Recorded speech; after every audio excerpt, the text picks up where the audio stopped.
You are now listening to the Run the Ropes podcast.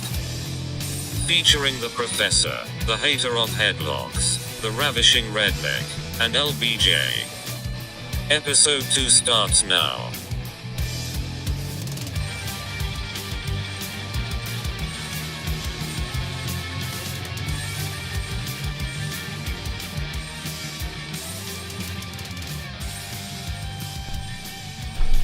What's up, everyone? Welcome to the second edition, episode, whatever you call your podcast threads, of the Run the Ropes podcast.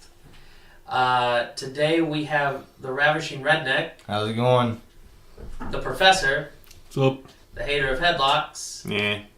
And myself, LBJ, here to talk wrestling and everything around that. With you all. I feel like everyone's all quiet and more professional than what we just were about 35 seconds ago. We're letting you get the intro in. Once the mic gets on. Oh, it's on. We're good. Well, that's what I'm saying. Once the mic gets on, things change. And you failed to mention that we're in the Dalton Castle room. Yes. Live from the Dalton Castle room. Live from the Dalton Castle room. Maybe that's this episode. It is. The Dalton Castle experience. And now certain people may try to burn our house down because we're in the Dalton Castle room. He's not a real man. The last episode was the pizza party. This is the Peacock party. Oh, yeah. That works. Well, he was in a tag team called the Party Peacocks. Alright, see, this all works around. Alright, so anyways, let's see where we should start. Probably with wrestling. Well, yeah, I kind of got that. Last night was the ROH free show. If you didn't watch it, you can still go to Facebook Live and watch it, or go to Fight TV and watch it.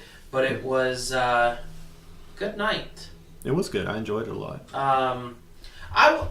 I don't know. Part of me was half expecting, because of it being a free show, that something drastic was going to happen. Like, whenever you give a show away for free, a lot of people expect, nothing really is going to change because they're giving it away for free. So then, the logical thing to do is make something major happen. So it's like, wow, they did that on a show for free. So, like, what are they going to do on a show that I pay for? Well, they got to promote the Honor Club.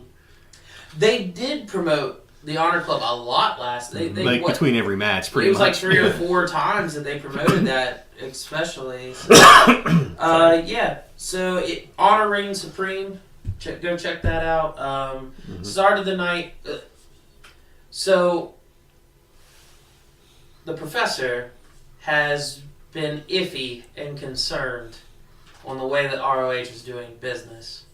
And so I'm bringing that into the discussion now, because knowing his background and feeling this way on some of the decisions that they've been making, I think both short and long term, just in the progression of the show last night, my description of it was everything good they did something off, or that I would consider to be maybe a negative for the appearance of the brand.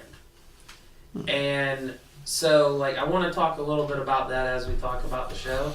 But we started out with Punishment Martinez versus Flip Gordon, which was a great match, but I don't think it should have been the first match of your night.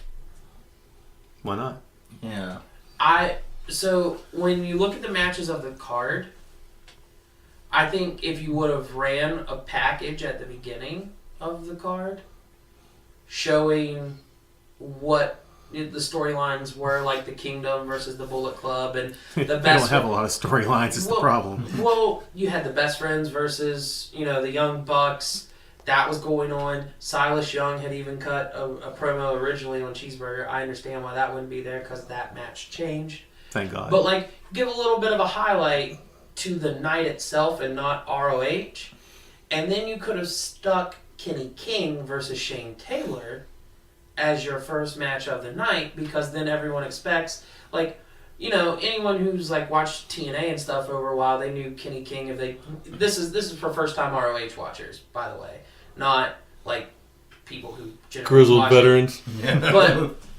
But if they would have watched that, they would have expected, oh, these are two people that I don't really know in the first match because I'm not supposed to know them yet if I've not been a fan that's, just a WWE, just a casual fan. But then, like, your next match, you could have had Punishment and Flip. And, okay, so both of them, because they're not the first match on the card, seem more important. And then when you find out that Punishment is the number one contender for the title, you're like, oh, so he's a big deal.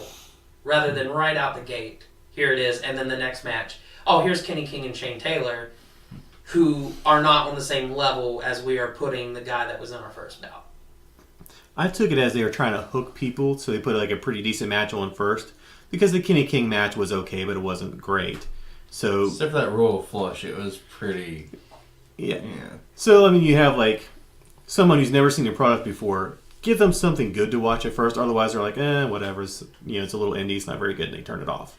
Yeah, I kind of get that. But at the same time, if you think logically when it comes to like any kind of live stream, most of your viewership, depending upon whether it's a short video or a long video, probably 10 to 15% of the way through it is when more viewers come in, not right at the start.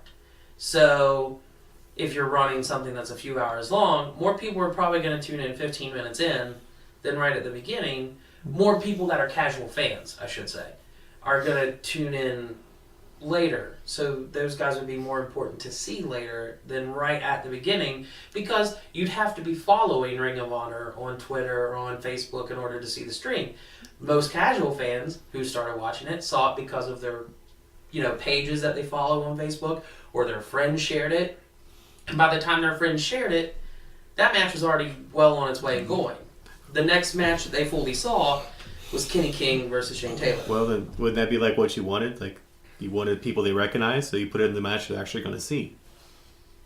They turn it on, it's going to be the second match anyway, you said. But the second match, which should have been Punishment and Flip, and, we want to showcase Punishment because he is our current number one contender. Mm-hmm. And if you go back later and watch the very beginning, then you see a match of two guys that are important to Ring of Honor, but weren't important to anything going on this particular night. So, as I said, it was just a structural thing. Like, I didn't have a problem with the matches. I thought they were great. Just, that was the first thing I saw. And then, obviously, I just stated with the second one. They just should have been flip-flopped. I don't mind Kenny King and Shane Taylor's match. I thought it was okay. Yeah, I thought it was okay. Kenny can do more, but you have different limitations of a worker. You have to show how versatile you can be when you're working with different types. And Shane Taylor, he's not going to be picking and flipping Shane Taylor up like he does any other person.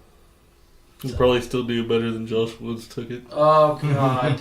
Well, now we're going to get to that. So, after the Kenny King and Shane Taylor match, that was when the Women of Honor announcement was made, correct? I don't remember. Yeah. When Tennille Dashwood is now a member, or is taking the last spot in the Women of Honor tournament. Her name is just too long. I like Emma. It's short, punchy. I can remember. That's her real Her name. real name is Tennille Dashwood. I know. I think and shame on her parents. they should call her Tennille on the show instead of the full name. Because, yes, Tennille Dashwood does sound very long. It just doesn't roll off the tongue. And it's not it doesn't sound distinguished, like if we're gonna go with distinguished names like Benedict Cumberbatch sounds very distinguished, so you could say the full thing and it doesn't get tiring because it sounds regal. Tennille Dashwood doesn't sound like a very regal name, but it just sounds like a very long name. So Tennille is fine. Who else is working with the name Tennille right now that that prominently? She could go by a first name basis there.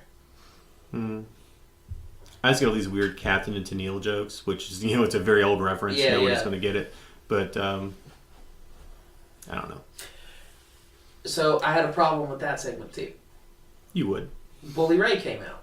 Yes. Apparently Bully Ray has authority of stuff in the office now because he's the one that set up the women's match.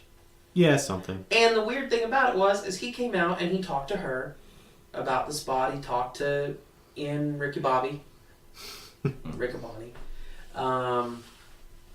But he never said anything about the match.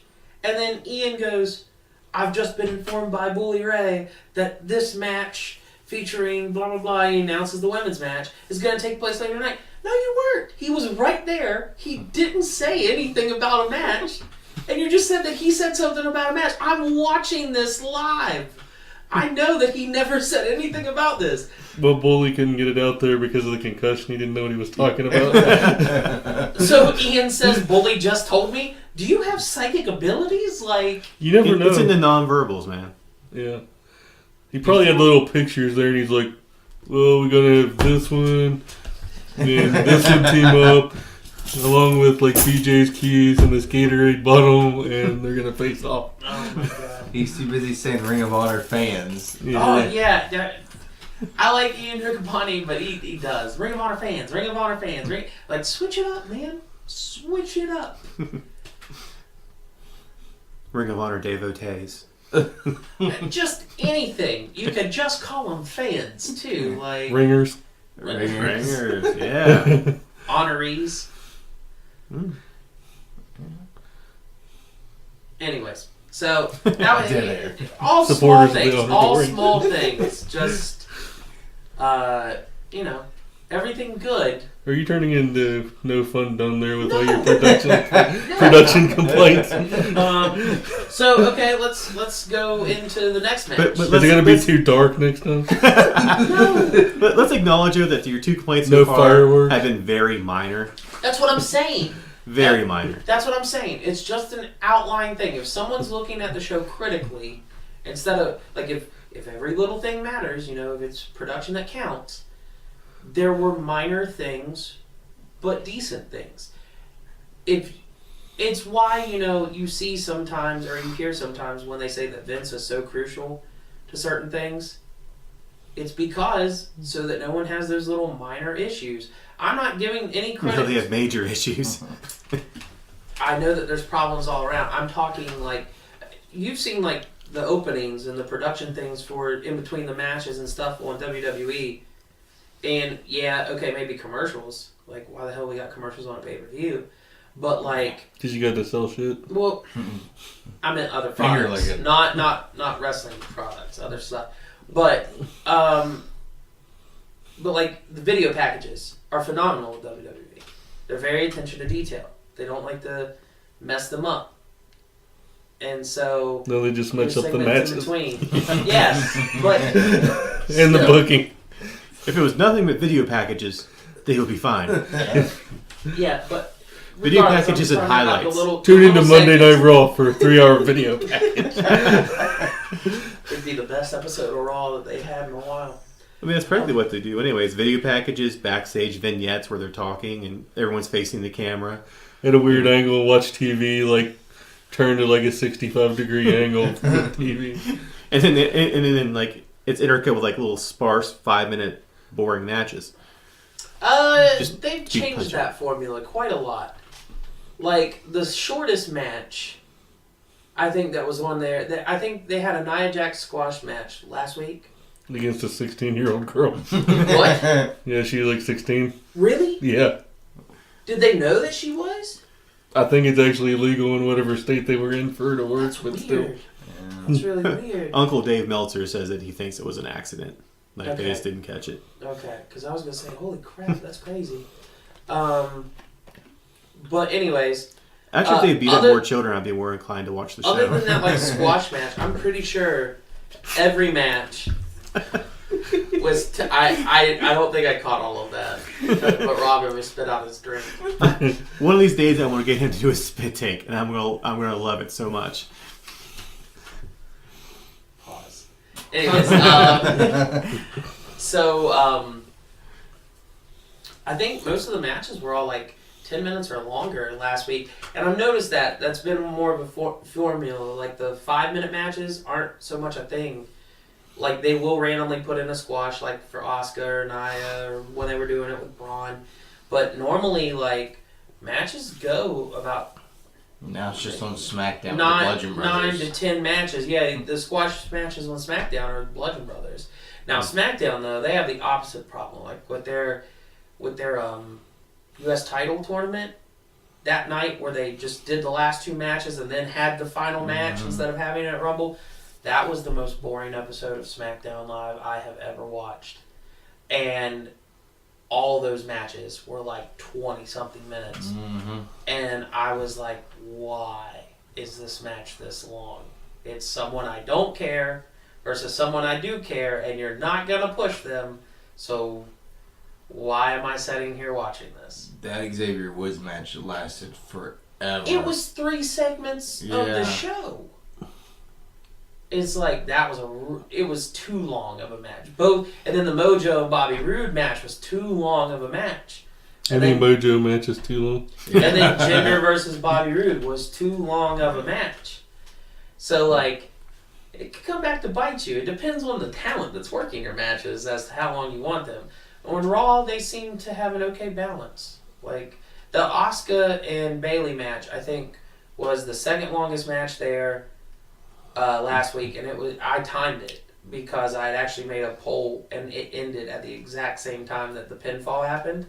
It was 9 minutes, and then the main event was the only match that was longer. But they were all between 8 and 9 last week. But there was a lot they're throwing in. They're on the road to WrestleMania. You got to throw in all your video packages and whatnot.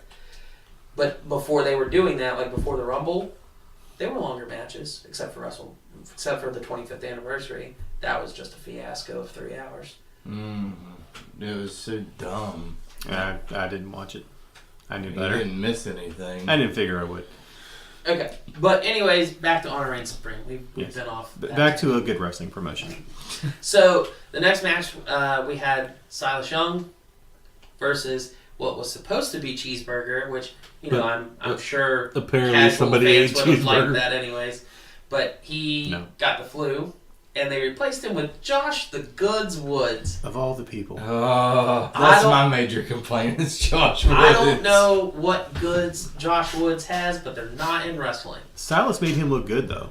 Aside from the end, which the finish. How many? Josh cannot bump. He can't. He can't. He cannot. He botched Silas's finisher. All he's got to do is fall flat on his stomach. That's all he had to do with Kenny Kings. And Kenny had to put that on him twice during the Global Wars. And he failed both times. Yeah, he royally fucked it up instead of royally flushed it. How can you not fall on your face? Like, for me, like, thinking, like... Someone teach that man how to fall down. Yeah, like teaching someone how to fall, you would think that you would learn how to fall forward first. That should be the first.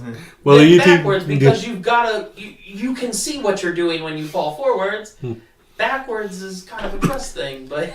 Well, all I can say is after seeing enough of Josh Woods, I can tell why, like, WWE got rid of him after, like, 2 or 3 months in one match.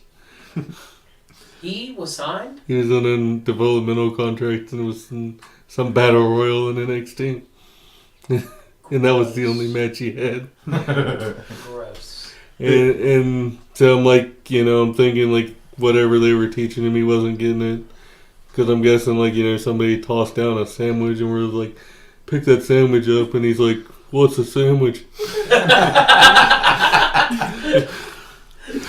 It really goes to show how good Silas is, though, because he made him look like he knew what he was doing. Oh, I really enjoy Silas for that ability and his last year man gimmick. Well, Silas is great in general. Yeah. He's a total package. But if he did something where Josh didn't have to know anything or do anything, which was the most of the match, it looked good. Up to the point where he had to fall on his face and couldn't do it, it was great. Like I for the most part enjoyed that match. He knew how to hold that sign at the beginning of the match, though, like a ring girl. I love the sign guy though. He had like 50 different signs. Yeah. Like where'd they come from? Was he at least better than Streamer Guy? Yeah, like the signs are all interesting. I enjoyed them. I mean, maybe sign guy's going to join streamer guy, someone who's there all the time, and I would be fine with that. They're a power couple. That's what that is. Could be. But anyway, yeah. Mr. Dead Air over here. No, I'm not dead air. I was listening. Calling me Mr. Dead Air. So I'm trying to think, like, the next match, did they go? They didn't go to... The next match, I do believe, was SoCal versus Dalton and the boys. Yeah, what's their new name? SoCal. SoCal Uncensored. Yeah. I don't get the name, but Southern California Uncensored. no, I get what it means. I don't understand why they are labeled. Because they're all from Southern California. What's the uncensored part? They just don't give a fuck. Yeah, Because they do what they want. Kevin, you've been paying attention to Kazarian and Chris Daniels basically just saying and doing whatever they feel like. Yeah. So that's where they're uncensored. Okay. It's not a whole. There's not a whole lot of depth to it. There's no secret meaning. Okay. Yeah, you're like trying to put something like deep to this. It's like you're trying to like dive off the high dive into the wading pool, BJ. Okay. Alright. Fair enough. Anyways, so I enjoyed that match. I thought it was interesting when Dalton went to tag in the boys and neither one of them wanted to be Yeah, tagged in. that's fine. Yeah, was but like- it was just a ruse. Yeah. It was just a ruse, which was good. But the thing that I don't understand, okay, so this is the one negative thing, is placement. Nitpick. He's your champion. Mm-hmm. Don't get me wrong, he's not defending the title, so he doesn't have to be main event. And I'm not saying that match should be a main event match. But second half of the card, after intermission, They CM punked him. Well, if you're gonna like, Yeah, exactly, basically. they CM punked him. but if you're gonna give away a free show and you're trying to get people to watch a product, You're gonna put the why belt is up. you're not having your champion have a championship match? That's also true. That's also true. I honestly thought that last night was when Punishment was supposed to face. No, that's Monday. That's Monday. That's the show. That's the weekly show, not yeah, the special event. The Mhm. special event, it would have been a bigger deal. which was actually supposed to happen like tonight, right? What? When he faces Yeah. Yeah, because they're TV tapings Yeah. tonight, so it'll air sometime after that. you Monday. It's supposed to air. Well, I don't think the match is air. I don't know. I think it happens tonight, but I don't think that I TV think- kicks yeah. in for a They're couple gonna more record it weeks. tonight, and then they'll show it later. Yeah, that's what I mean. Yeah, Because I think it's still some stuff from the last TV taping that's this weekend show. I just say because we watched it on the Fight app. What, Friday, somewhere around there. Then they said Punishment would be on Monday. Yeah. Maybe on this week's episode then. Yeah. So they may have already had their match, but they had to say it was number one contender because it hasn't aired yet. Whichever. That's true. It's still just Fake news. Or I hope it just doesn't turn out to one of those points where somebody has an actual negative title reign. Dave. Yeah. Let's not have that. I understand what you're saying, though, and I agree with you. I think he should have been higher up the card. He should have had a better match. He's Yeah. I don't know. I wonder if they weren't planning on making this like a free for And view or then whatever. at the last minute. Well, they seem to be doing like that a lot with those like little pay-per-views that they've been doing too. It was like supposed to be a house show or a tour show, and then it's like, But they didn't. or it's on pay-per-view. They didn't promote it like big. Wise. No. All I seen was on Hangman Page's Twitter, shared it to him, and I was like, "Why was this not Yeah. like on last week's Ring of Honor?" I think I've it was been just a thinking that- last-minute decision. I was gonna say I've been thinking that Taven and Cody was gonna be a bigger thing, and it was leading up to this bigger event, and then Yeah. all of a sudden I realized the event was this weekend, and then watching this past week's episode, I've been watching Matt Taven for like a week and a half, if not longer, with his pictures of the ring Mhm. and the shirt, You wanna know and he what's just going took the ring this past Monday. on? Yeah. So 5 days? Like, I understand tapings and whatever, but it was just like, it felt like it was supposed to be a bigger thing than Well, it's not over comedian. yet. I I know. mean, they're still building That's that. true. Which I'm glad. Matt Taven deserves that. Yeah, I mean, I enjoy their little feud they're having, the whole thing. Aside from, well, an issue I actually had, but we'll talk about that when it comes up. I feel that Matt Taven's statement will be true. That this past year's final battle will be the last final battle that he has a match where he doesn't leave with a championship. I don't know about all that. I think it'll be true. I think him and Punishment are the next two people they're trying to bring to a higher stature. No, Marty's doing it organically. Well, they've tried to do it with Taven several times, and every time he shreds a knee, so... Well, maybe this is their last chance with him or something. I don't know. Speaking of Marty, let's go back to this past week's episode where he throws the powder, and the ref clearly walks. The ref turns around and walks through the powder that Marty threw. Yeah. And then counts the pin. Which ref was it? The one that didn't know a 10 count. Or a tag. He let the tag happen in the wrong corner. Paul Turner. Yeah. And clearly walks through his big cloud. Couldn't miss it. I don't know what this stuff is. It's like the dust is coming from the ceiling. This is an old building. Yeah. Anyways, so Honor reigns supreme. We go after the... Dalton looked good in that match. He did. They really did make Dalton look good. And the new title's growing on me. Because seeing Dalton with it, it looks better on him, I think, than what the old one would have looked on him. And when Punishment held it up a few weeks ago, it looked like a title that Punishment could wear and look like, I don't know, like something about it was like, yeah, that looks good. Like I could see him as a champ with that belt. But do we need to have like a title belt that looks good for this guy and looks good for that guy? Because are we gonna like start putting fucking spinners on him again or whatever? No, I don't think you need to with this belt. It's just big. It's the big gold belt. It's like the old WCW one. It was a big gold belt. And a big gold belt. It's not. It doesn't exist anymore. Not flashy, but it was there. So yeah, I liked that. I liked Dalton in that match. That was good. Then we went to. They could have flip flopped that with the women's match, to be honest. Yeah, they could have. But we went to an intermission, which was, I felt like a lot longer than what it should have been for a Facebook Live show. Well, I mean, they had an intermission at the venue. I think it was longer done. than even Supercard of Honor's normal intermission. That's what they need a video package for. There you go. Fair. That's fair. A couple backstage segments while the intermission. Hire Vince for a video package, and that's all he gets at Ring of Honor. I mean, you could have had worked an angle where somebody tried to eat cheeseburger, and that's where he was. While he was out of the show, instead of he got the flu. There you go. I'm fine with all of that. They could have filled that time. Like Brian Malonis and Beer City Bruiser, like tried to take him out or something. Yeah. They just ran into him and smashed him, triple cheeseburger. Yeah. Well, that's like one of those dollar burgers now. One of the sliders. Yeah, he's definitely slaughtered. Oh, jeez. Damn. But yeah, they could have used the intermission to air the promos that they filmed for the show. They could have aired the Young Bucks still. They could have aired the Bullet Clubs. They could have aired the Kingdoms. They could have aired the Briscoes when they were outside. The one that... so the people don't forget who they are? Exactly. They could have aired all of those in that time that it was just setting repeating music.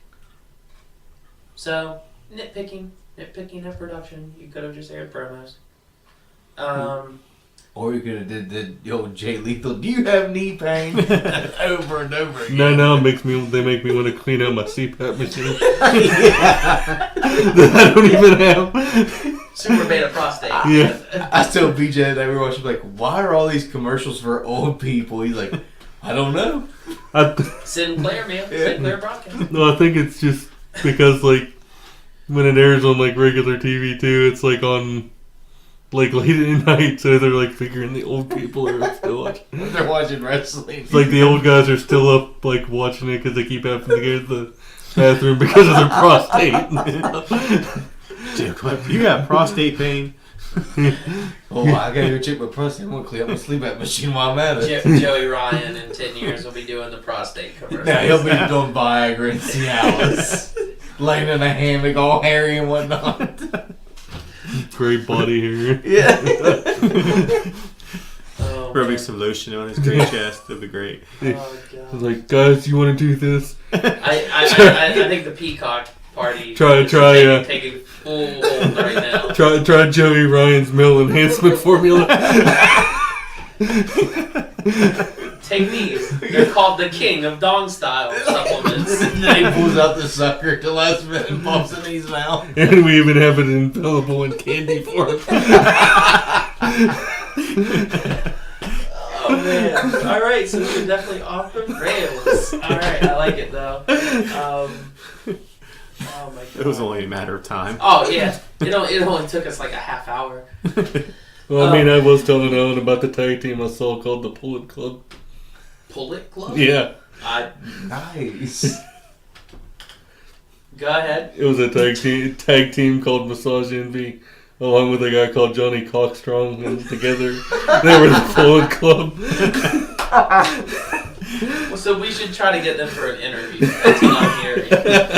Find the Pull-It Club and then ask them for an interview. Well, for some reason, anyone here listening the one guy knows where they are. One guy, Johnny Cockstrong, once tagged up with Joey Ryan and Super Cop Dick Justice, and they were wrestling Cock Chick Voltron.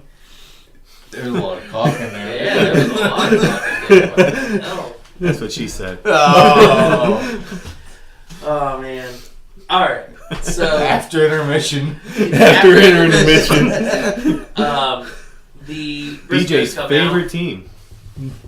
Yeah. Man up. Okay. The Briscoes come out and they call out Alex Shelley. They beat down Alex Shelley. Like, why was he Security stupid comes enough in to... one at a time, mind you. Even the commentators are like, why are they going in single file for just the Briscoes to take out? And then the Briscoes left. Good segment. Nitpicky. The Briscoes are good off-the-cuff talkers for only so long. Well, if you let them go too long in a promo, it's like they get lost. But it's because they don't have a structure. They're just told, go out there, this is your upcoming match, go talk some shit. And so they do that. But once they get so far, well, I mean, it's like... You got to cut Mark a little bit of a break because I'm pretty sure he got Mark brain damage in that. Mark was the whole Maybe highlight of this for me, and I will tell you exactly why. Because Mark yelled at a fan and called him toothless. I didn't know that this show was filmed in the Briscoes' hometown. Like, how can Mark yell at anyone and say toothless? It's his cousin. They don't know Sandy for. Like, oh man! As soon as that happened, I was like, "So done." All right, you win. So yeah, for once, Mark was he was the highlight of that. I liked that. Like as soon as he did, I was like, "How the hell? How the hell did you get away with being like, shut up, toothless?" Like, but anyways, Next jail, we talk about someone having a bad haircut. right. So anyways, the nitpicky things, as I said, a little too long with the Briscoes talking. But at the end, when they held up their flag, It was backwards. and upside down. But that's so them. Well, that's even what he said. He said that it was just that's just like the Briscoes. They're so like authentic that it's kind of endearing. Like Yeah. you get that they're really fuck ups a little bit,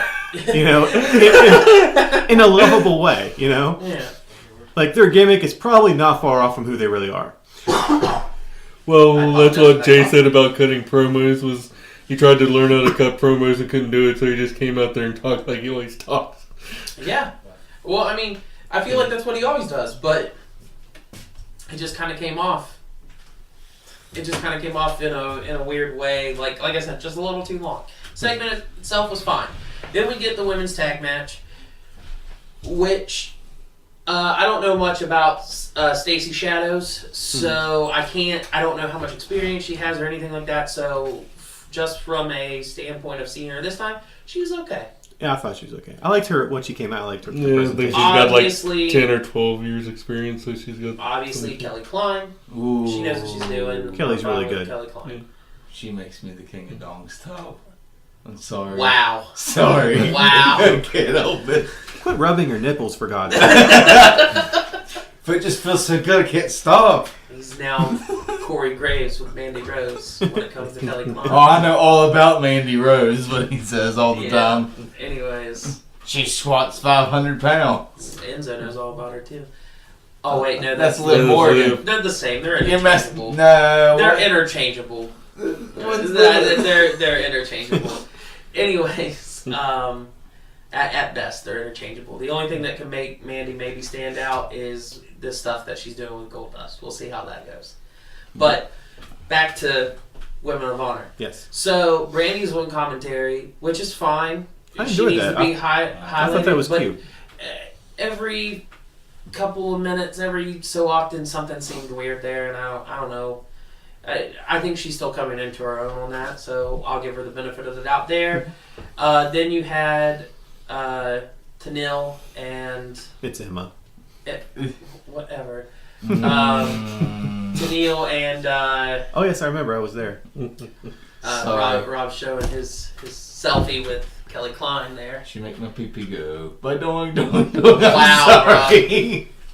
Wow, just damn. The Ravishing Redneck, ladies and gentlemen. But yeah, Rob and I saw Kelly at this a little indie show, and it was actually a really good match, and she seemed super nice. It was great. Oh yeah. And she's great. So like, take nothing away from her. Tennille's obviously good. We've seen her. Well, ability. not everyone thinks so. You don't think Emma's good? Well, Tennille now. Don't like her little dance. You didn't like her in NXT when her and Paige were actually having full on matches for the first time. I loved it. Never really seen those, but So that's why. No, it's 110% the reason why.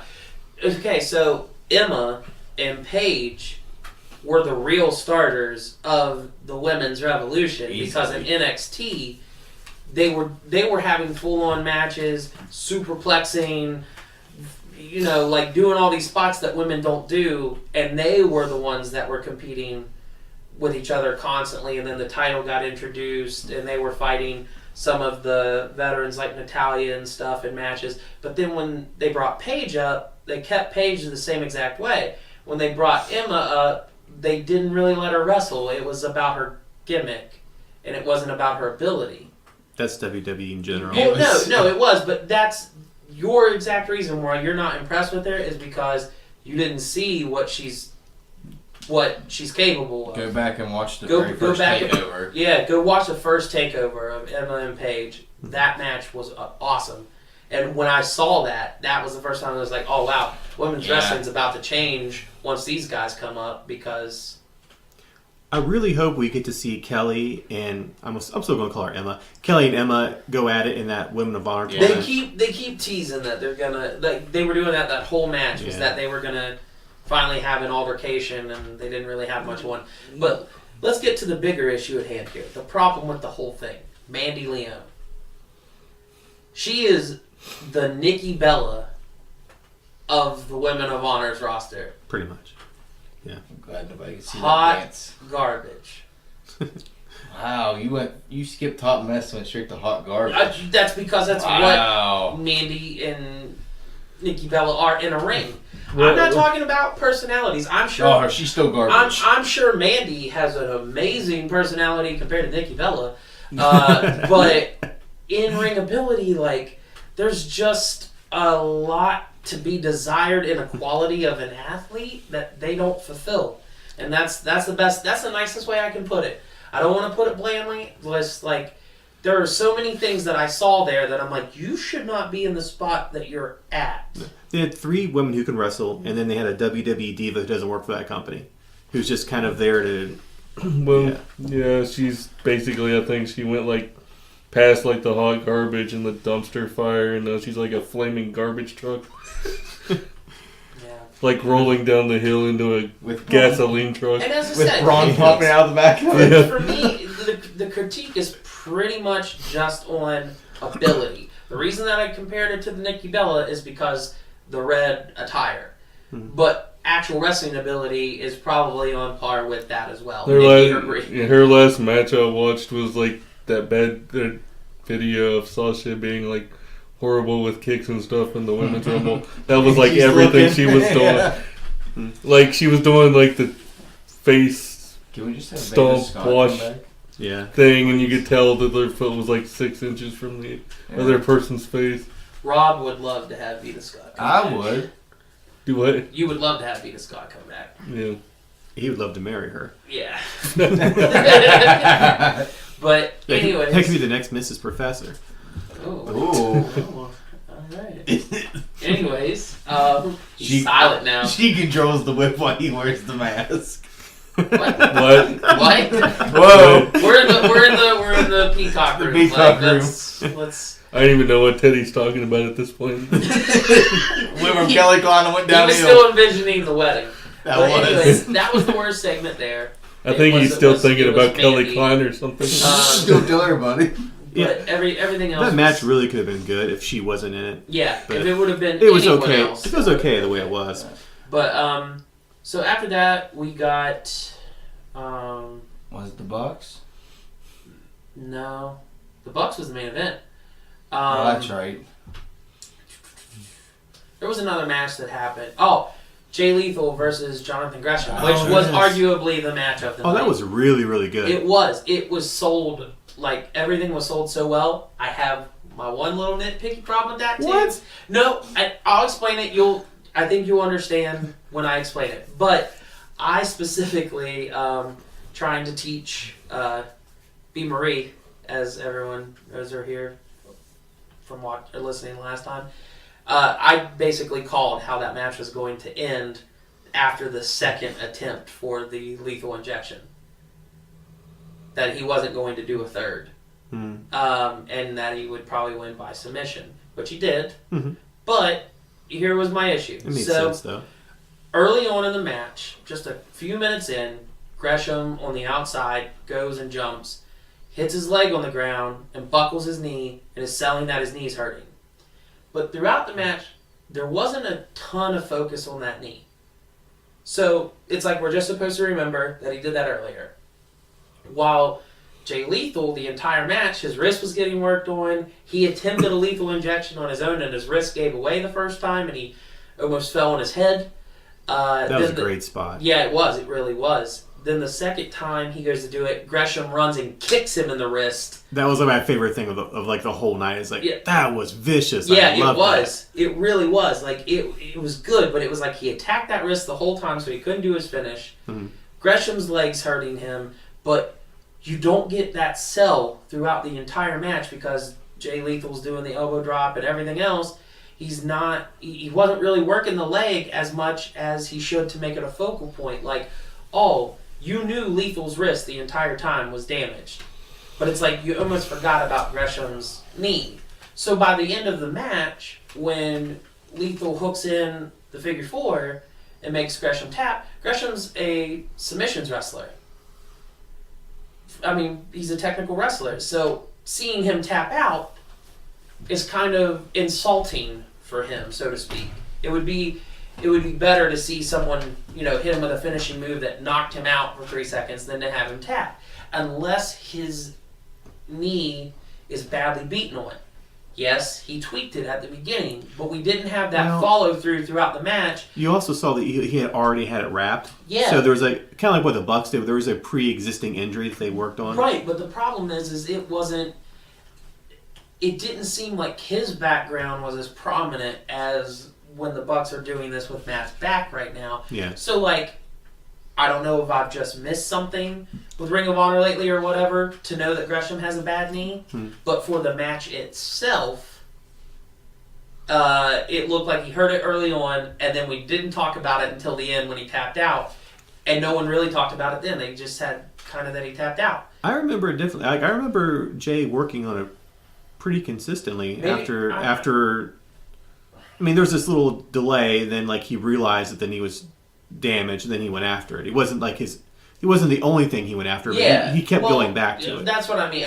Maybe it was. I would have thought a bigger battle of I'm going to destroy your knee versus I'm going to destroy your wrist. Well, Jay is not that style. He's more. He's not a submission guy. He's not going to just keep working on it, but he'd keep attacking it. Think of subtlety here. And this isn't me critiquing Jay Lethal. No one can do that. He's great. Mm-hmm. But some people get him in the face of streamers. Hey, that was an accident. I apologize. He even liked it on Twitter. He knows. We're good. I think. But anyways, I still would have to give him lethal injections. I remember that streamer. He does Hell to the King, right? He does the elbow drop. Mm-hmm. So for subtlety's sake, he has him laying down. Wouldn't it have been a little bit more to the story or a little better towards the finish of the match if he'd have done the elbow drop to his knee instead of his chest, and then hooked him in the figure 4. I mean, I could see that, but I don't. Maybe I'm From thinking, a technical standpoint, I'm not sure that's going to work well for Gresham's body.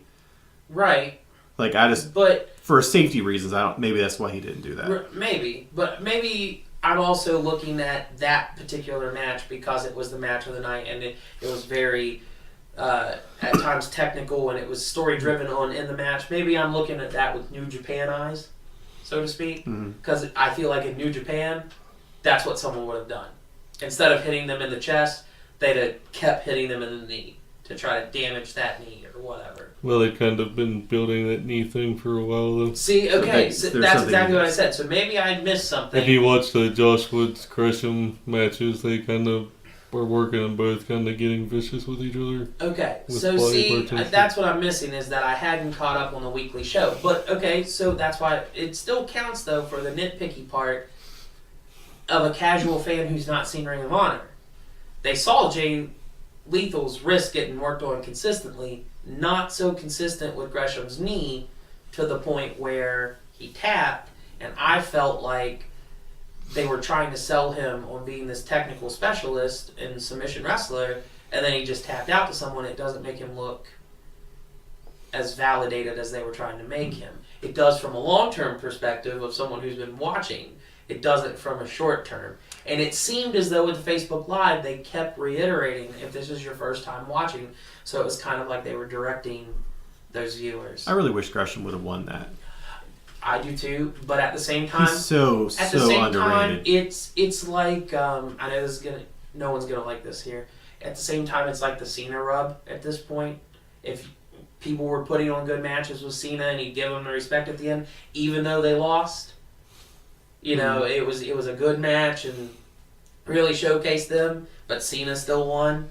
I feel like that's been what's happening with Lethal. Like we saw him versus Jay White, and it was the same thing. That was a good match too. It really was, but Jay Lethal won. But at the end, you're like, damn, Jay White. You said the same thing with Gresham. Like, all right, Gresham should have won. All right. Yeah. Sorry. Ravishing Rednecks leaving the building. Stay ravishing, my friends. He's probably going to take care of those issues from earlier. Easy. Remember, KY and Icy Hot are not the same thing. Oh, man. Oh, jeez. All right. So, anyways, we go on to our co-main events of the night, which are Bullet Club all over the place. I get it for showmanship. My nitpicky part is that what would have been the harm to have one of these matches be the first match when we come back from intermission, and then the next one to be the main event at the end of the night. You get high-profile stars, and for the casual fan, either in attendance or watching, as soon as you come back from intermission, you're like, oh, hey, it's these people that I've heard about or I'm somewhat familiar with.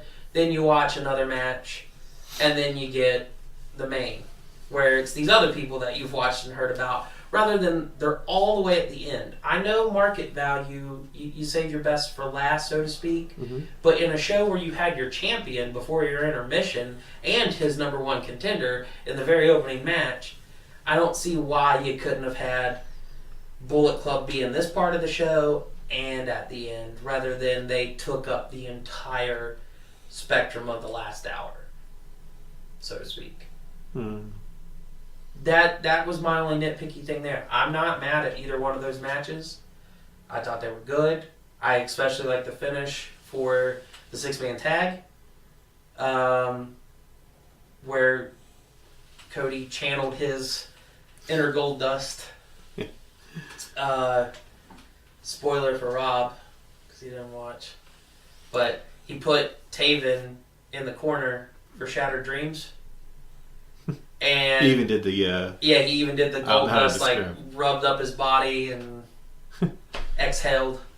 About to hit him with Shattered Dreams. Shouldn't that be the disaster kick? I mean, that would be fitting. That would be a way that he could use that, yeah. But so as he's about to do it, obviously Kingdom comes up, starts getting involved. Hangman takes down one. TK O'Ryan, I think, stops Marty, and then throws a fit about Brandy for some reason, and the ref starts to eject Brandy. Cody gets distracted, and while Cody is distracted, like trying to figure out what's going on, Matt Taven gets up, goes over, grabs the Ring of Honor, puts it on, gets back into Shattered Dreams position, and when Cody runs at him to kick him, he just punches him in the face with the ring, covers him, and wins the match. I actually really liked that. A little convoluted finish, but it's not a clean finish then. And the story gets to continue, and everyone got highlighted. So I was okay with it. I mean, everyone in the match looked good. Everyone in the match looked good, including Vinny, which, whoa.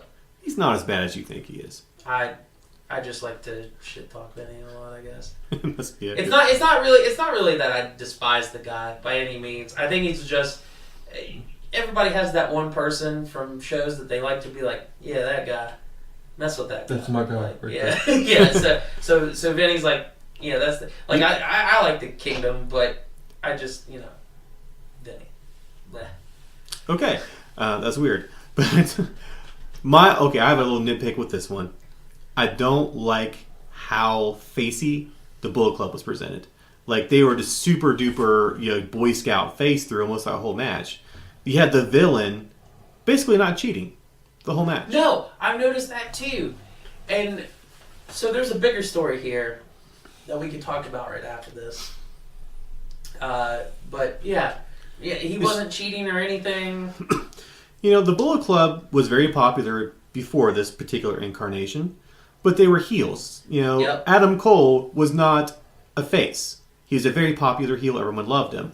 But he fought like a heel. These guys fight like faces, and I don't understand it.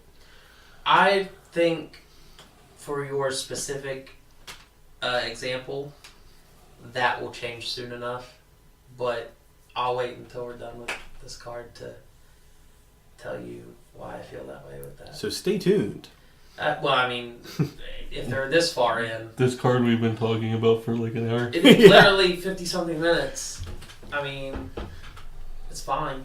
They either really like us or they really like Ring of Honor if they're stuck with it this long. Hey, that's fine.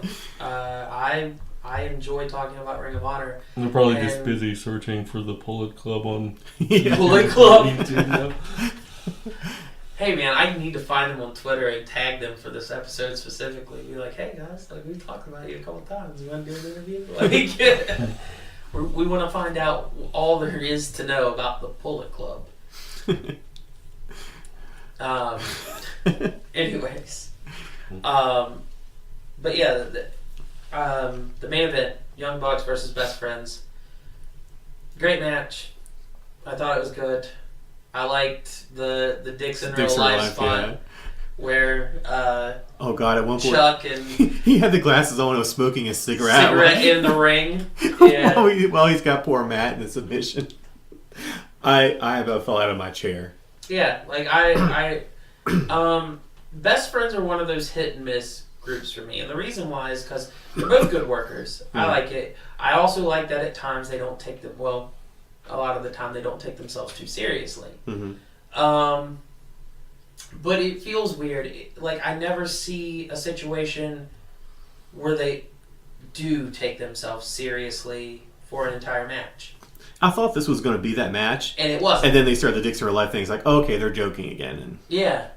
So like they were very serious, very focused, and very mean in the beginning of the match, and then 3/4 of the way through, it's a joke. Yeah. And I'm right with you on that. Like it, they need to have that match where they're completely serious through the whole thing, because not having it, I think, does really hurt them quite a bit. Because as I said, I like them and I like all that they could do, but every time I see one of their matches, there's something that happens. And I'm like, oh yeah, because that's just best friends, but that's just how they always are. Rather than I can be like, yeah, they're like that, but they can be serious. It's kind of hard to see them as like tag team champions. Yes, that is one of my biggest things. Is like, if I could see that they could be serious. Like Roppongi Vice was, they had their gimmicky intro and everything, but when they wrestled seriously. That's how I know Trent can wrestle seriously. Mm-hmm.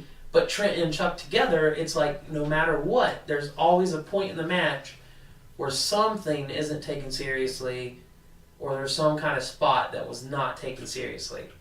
If they could put on, like if that match, as you just said, against the Bucks, if they wouldn't have done, I understand why they did the Dicks in Real Life stuff, but if they didn't, if it would have just been if that segment would have been cut out of the match, then it would have helped solidify them for me for a tag team title run.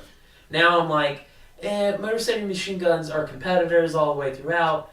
You guys are, but would it just be a mockery if you won because of these things that you do? Professor, do you even know what the Dicks in Real Life thing is? Because you don't watch Being the Elite. So I don't know if you were like, I have no idea what they're talking about.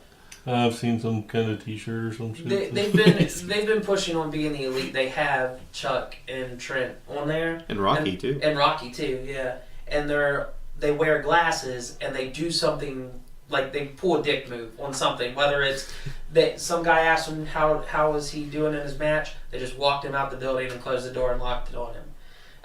No smoking in the area. There's smoking in the area. Like something small, or they sprayed a spray tan dick on Will Ospreay's back, and so the whole end of the segment was, man, Trent's a dick in real life, or man, Chuck's a dick in real life, or man, these guys are dicks in real life, and so DIRL, dick in real life, and that's where it came from. And in the match, they had Matt in a hold, and all of a sudden Trent grabbed the glasses and put them on and just stood there holding him, making that solemn, I'm a dick face.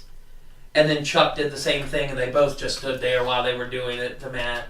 And then Trent gets back in the ring and hooks him in it, and then grabs a cigarette and lights a cigarette and is smoking a cigarette while in these glasses in the middle of the ring. So, yeah, it was a Being the Elite plug in the middle of the match. Yeah. Yeah. I know you would not like that probably much at all. He's so completely not impressed. It was funnier if you'd seen the whole thing. Yeah. The whole thing is funny.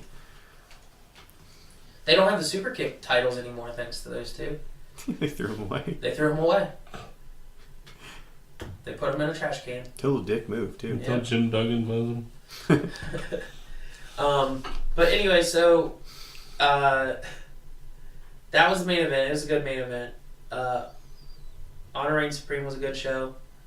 I don't think that this is Punishment's time to win the title from Dalton. No. But I do believe that by at least the end of 2019, within this next year and a half, Punishment will have touched that title, or at least be a reigning TV champion. I think he just needs some more personality in his character. It's a little one-dimensional right now. I mean, I don't think he's super bland because of the way that they've made his gimmick, but I can agree with that if they gave him more of a drive. I think he needs something besides that choke, the way he does that choke slam too. Yeah. Because it's like, I'm going to choke slam you, but I'm going to take an ass bump at the same time. In the situation that I don't need to take an ass bump. Yeah. But for the most part, I think he's got the tools. I think he could be someone who's very interesting, someone who's very good. But maybe he's like 80% there. Yeah. But as I said, he's on his way for certain. Like, I could see it. But okay, so Bullet Club stuff. Your complaints about them being super babyface. I do want to go into this at another time after we see a little bit more progression. You know, I'm thoroughly convinced that maybe they've hooked me in on the story that Bullet Club is not fine and will not be fine, and that things are really about to change dramatically for that group as a whole, both Japan and America. But you said Marty in particular, is wrestling as a huge babyface, and I think that's going to change. I foresee in this Bullet Club storyline a rift happening. Obviously, there's one there with Kenny and Cody, but I think it happens between the Bucks and Hangman and Marty and Cody as well, and we find out what's going on. I think they put Marty in a situation where he is uncertain of what to do. Like, he's not hurt anybody. He's only trying to help or trying to piece things together, especially if they go along with how things are on Being the Elite. But I think of a situation when they go to do that, at the last second, Marty just like cracks Kenny with the umbrella. Well, that's good. He needs to be a villain again. Making the crowd just boo the shit out of him. But he has to, because he is the villain. He has to be the bad guy. He's been decidedly less villainous lately. Yeah. I miss the old Marty. I really do. Well, that's what I'm saying. I think he's fine as he is now, but it's a completely different character than he was pre-Bullet Club. Yeah. And I really enjoyed the pre-Bullet Club villain. Mm-hmm. Now he's singing Avril Lavigne songs, and it's funny. And I mean, he's likable, but he's not menacing. Right. Well, that's what I'm saying. Like, now I that's what I foresee happening to bring him back to that, is that it's like this whole big situation, and you're like, oh no, what's Marty gonna do? Like, oh, poor Marty, he's being torn, he doesn't know what. And then I know he's partying Marty in black. And then God, I hope not. And then Crack nails Kenny, and everyone's like, what? And Marty's like, every hero needs a villain. That's exactly what they said with Cole when they sent him out. Adam Cole. I mean, I don't, because it seems pretty obvious that Kenny is splitting from the Bullet Club, which is fine. He never really wanted to be in it anyway. That's something New Japan told him he had to do. So like, Kenny and Kota are going to be a team again, which is great. I'm happy for them. That'll be fun. I don't know where the Bucks come in, because the Elite is actually just Kenny and the Bucks. Being the Elite is the larger group. Yeah. So like, I don't know. Is it Kenny, the Bucks, and Kota Ibushi is a faction, and then the rest of the Bullet Club, which would be fine. I would enjoy that. Or is it just Kenny and Kota, and then the rest of them all together? I don't know yet. Yeah. I could go either way. Well, I also, after seeing the after-match interview with Tama and them, I'm not so sure that Tama and them are wanting to be with any of those guys anymore. No. Well, because they've been playing the thing with Kenny and Tama for a while.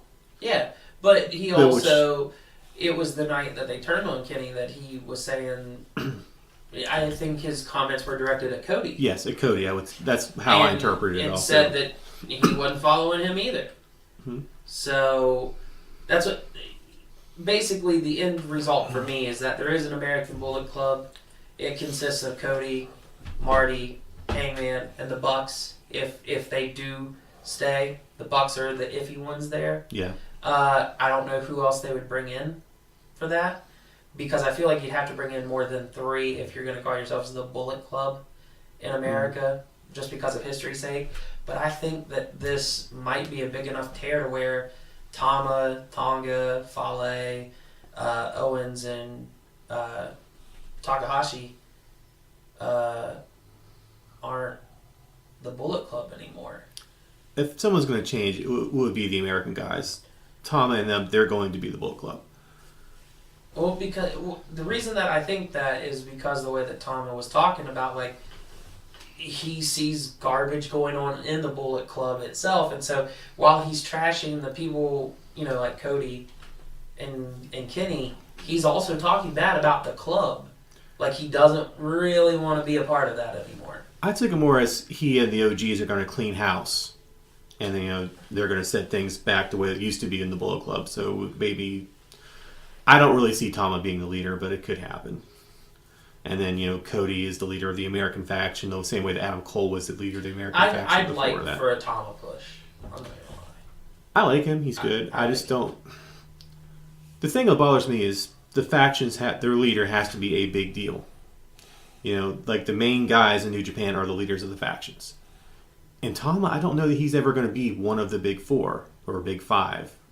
because Kenny's still going to be really popular. Yeah. There. I just don't know that he's that guy.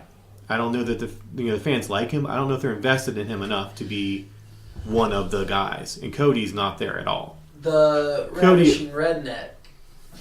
I wish he was here to talk about it right now, but he seems to think that somehow they'll bring back Switchblade to actually be a member and run it, be the new leader.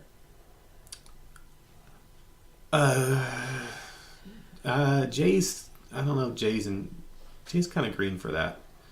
Like he's very good at he's a very good wrestler. Well, his character's not all the way there yet. When he was talking about it, this is going to be a while down the road. We're just getting the first match between Kenny and Cody in April. There's still a lot of year left to play out of that story. So this could be by like winter next year, like November, December. I would not be opposed to it. It just depends on how much the audience embraces Jay. Yeah. But his kind of personnel is kind of like a behind the scenes, evil genius guy. Yeah. I like it. It could work for like the leader of the Bullet Club. I just don't know. And his promos are not super, super strong. And if you're going to be a leader... No. I mean, it very well could change, and he's just figuring this new character out. But his promos are always kind of okay. Yeah. But then again, AJ's promos have always been just okay. Yeah. And he did just fine. But yeah, so that's the working theory that I have going on, is that they're really not okay because things are going to dramatically change this year for all the members involved in one way or another. But anyways, enough about that for now. We've got a whole year to watch how this plays out, and now we're going to do things. Is there anything else we want to discuss? Are we good? I mean, we focused a lot on ROH and Indie Stars this time, and I really like it. We peppered in enough about SmackDown and Raw to where, you get it if you watched it, and you got takes on certain things there. I feel like we've been fully complete here. Well, we did go over the last New Japan show, but nothing particularly interesting happened in it. Okada's keeping it because he's going to keep it until he retires, apparently. I'm telling you, when you least expect that he's going to lose that thing. Yeah, they don't really do surprises that much there. That's the whole reason. Is so that when they do them, it's a surprise. Yeah, but it was fine. But you guys don't really. I don't think you've watched it. I know Rob hasn't. No, I haven't watched it yet. But yeah, it's fine. Some good matches. You have Okada and Hiromu in there. Not Okada, but Ospreay and Hiromu. And you should watch all their back and forth on Twitter because they're hilarious. But aside from that, Ospreay's a cat. Ospreay's a cat. He likes grilled chicken. What? And don't let him touch your camera. Yeah, the professor don't let him touch a camera. Ospreay broke Professor's camera. I think it was just karma for me not recognizing him at the time. I can't believe you didn't recognize him. Didn't he have cat ears one too? Not whenever I saw him. Oh, okay. Just later? Yeah. I thought he was just some dorky office guy, actually. But props to Will for being cool enough to take that picture and not being a diva about it. Yeah. That's true. Well, it was actually Deanna was the one that asked him to do it. Yeah. Still. He could be like, I'm Will Ospreay, damn it. Yeah. Anything else going on ROH wise that we should be aware of? Just watch it, because I'd say at some later point we'll dive into what we were talking about earlier with bigger problems. Yeah. I definitely want to draw attention to that, but at the same time, not only should you watch it, but you should check out the information that they keep revealing more about with Honor Club. The Honorable Club. They're what appears to be like a streaming service with extra little benefits. Pricing so far, from what I've seen, seems to be pretty great for what all you get in terms of if you're an avid Ring of Honor. Better wrestling. Yeah, it's like the network, but with better wrestling and ticket specials and merchandise specials, but So stick it. for avid Ring of Honor fans, it's a huge deal for them because of the price normally. It's like having friends, but with benefits. What? What? Yeah. Anyways, when you look at it for price, if you're really into Ring of Honor, it seems to be something that was made especially for those consistent Ring of Honor fans. Now me and Rick and Bonnie. And so yeah, you should definitely check that out because I think it would be more than worth it to those types of fans. Mm-hmm. But other than that, I think we're done here. We've probably rambled enough for tonight. Other than get out there and watch Zack Sabre Jr. versus Speedball Bailey on Defiant Wrestling. Oh, I do want to give Defiant more of a chance.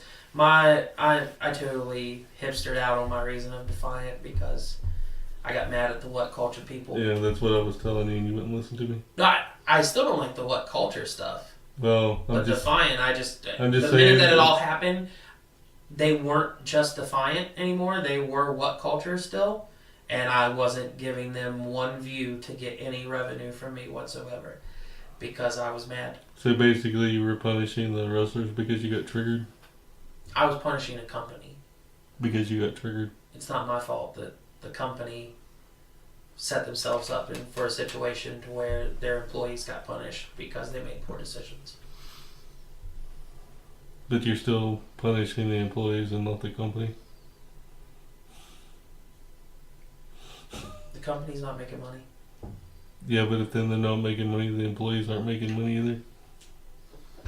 The company should make better decisions than to not pay their employees. But like TNA? Yeah. All right. Well, for anyone that's stuck with us around this long, What is wrong with you? We definitely appreciate it.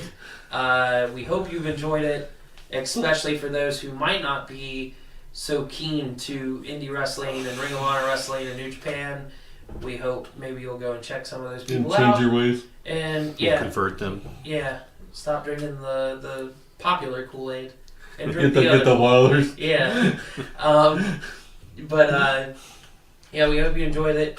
If you want us to talk about specific subjects during our podcast, you can send us messages on our Facebook, which our Facebook group is Run the Ropes. Our Twitter handle is Run the Ropes RTR. Same with our Instagram. You can get a hold of us in all those ways. Let us know ideas, things that you want to see. If you want to see interviews with maybe some of your favorite wrestlers, Or your favorite wrestler's favorite wrestler. Or your favorite wrestler's favorite wrestler. There you go. We are actually working on getting some interviews in and starting those up as well. So we want to hear your ideas, and we want to talk about what you want to listen to. So, all right. Well, that's it for the Professor, the Hater of Headlocks, LBJ, and the already departed Ravishing Redneck. He couldn't handle it. We'll see you He later. needed some time alone. Yeah. Yeah. We'll see you later, and don't forget to run with us.